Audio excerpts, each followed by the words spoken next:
Hi guys, sa video na to share ko lang tong ATG, Automatic Tank Gauging. Ito yung technology kung saan sinusukat niya ng kusa yung laman ng mga underground tank sa gasoline station, no. So ganito yung setup nito guys, may mga tank sa ilalim yung gasoline station, tank sump yung tawag dyan, and then ito naman, itong mahaba na ito yung sensor ng ATG, ito yung probe, tinatawag naming probe. So ipinapasok ko doon sa tank para kusa niyang kalkulahin yung laman ng tank, no. So may mga product ID rin to para mag-communicate doon sa console.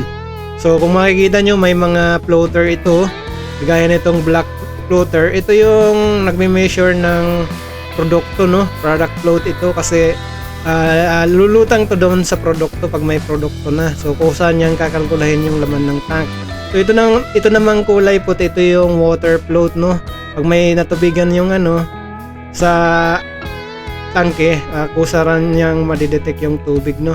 So yun lang guys, salamat sa inyong panonood and God bless everyone.